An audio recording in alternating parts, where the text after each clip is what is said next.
Bonjour, dans cette capsule vidéo, nous allons poursuivre le travail entamé avec l'addition et la soustraction des fractions. Regardons un premier exemple. Nous voulons additionner les fractions 1 tiers et 3 huitièmes. La question est, que fait-on lorsque les dénominateurs ne sont pas identiques, lorsque les tous ne sont pas partagés de la même façon? Nous avons vu précédemment qu'on ne peut additionner des fractions que si les tous sont partagés de la même façon. Donc ici, nous devons créer des fractions équivalentes dans lesquelles les tous seront partagés de la même façon. Donc, pour ce faire, on va utiliser le concept du plus petit commun multiple qu'on a travaillé dans les pages précédentes. On cherche donc le plus petit commun multiple à des tiers et des huitièmes, à 3 et 8. Commençons avec 3. Si on fait la liste des multiples de 3, on va obtenir 3 fois 1, 3, 3 fois 2, 6, 3 fois 3, 9, 12, 15, 18. Je vous ai mis la liste. On fait la même chose avec les multiples de 8. 8 fois 1, 8. On regarde, est-ce que 8 se retrouve également dans les multiples de 3? Non. 8 fois 2, 16. Est-ce que 16 se retrouve dans les multiples de 3? Non. 8 fois 3, 24. Est-ce que 24 se retrouve dans la liste des multiples de 3? Oui, on l'a ici. 3 fois 8, 24. 8 fois 3, 24.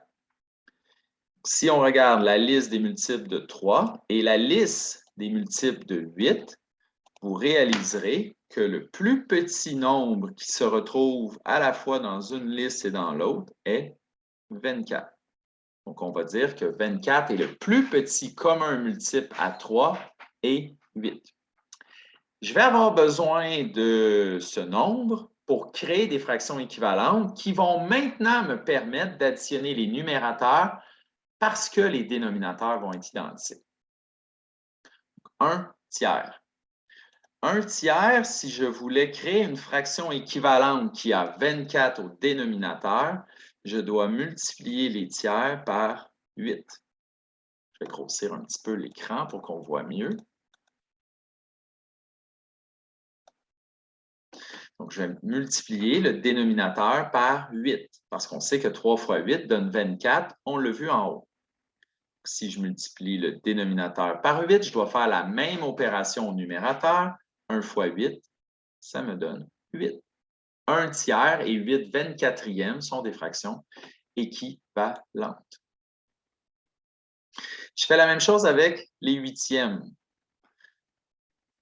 Je veux exprimer les huitièmes en 24e. Pour ce faire, je vais devoir multiplier le dénominateur par 3. Je fais la même opération au numérateur, 3 fois 3, 9. 3 huitièmes et 9 24e sont des fractions équivalentes. Maintenant que j'ai créé des fractions équivalentes, je peux additionner les numérateurs. Je suis rendu ici.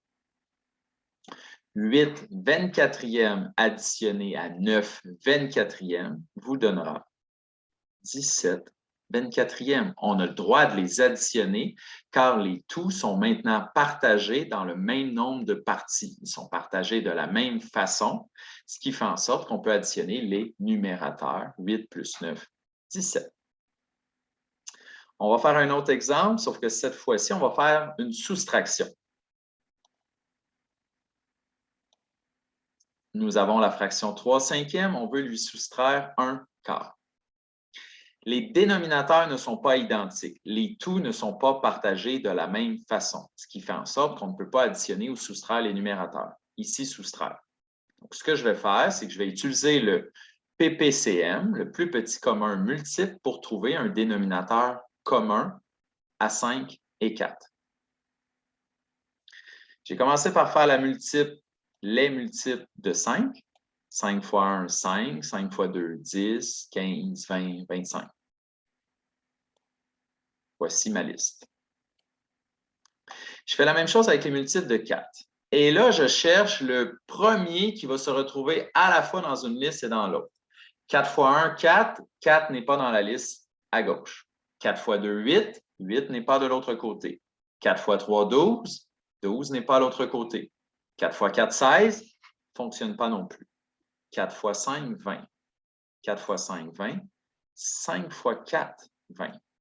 Donc, on peut maintenant affirmer que 20 est le premier multiple qui se retrouve dans une liste et dans l'autre. C'est ce qu'on appelle le PPCM, le plus petit commun multiple.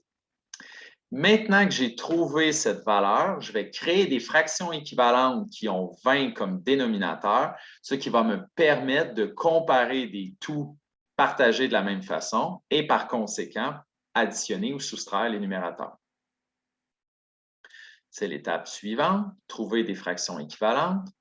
3/5 représente combien de vingtièmes? Quelle est sa fraction équivalente dont le dénominateur est 20? Pour trouver la réponse à cette question, je dois multiplier par 4, parce qu'on a vu juste avant que 5 fois 4, ça donne 20. 3 fois 4, 12. On fait la même chose à droite. Nous avons des quarts. Nous voulons les exprimer avec une fraction équivalente dont le dénominateur est 20. On doit multiplier par 5. 4 fois 5, 20. Si je multiplie par une certaine quantité, je dois faire la même opération au numérateur. 1 fois 5, 5. Maintenant, je vais pouvoir soustraire les numérateurs car les tout sont partagés de la même façon. Je peux soustraire seulement si le dénominateur est équivalent. 20 et 20, je peux faire 12 moins 5. Ma réponse est 7. 7 vingtièmes. Donc, en espérant que cette capsule va vous aider, je vous laisse travailler. Merci et bon travail.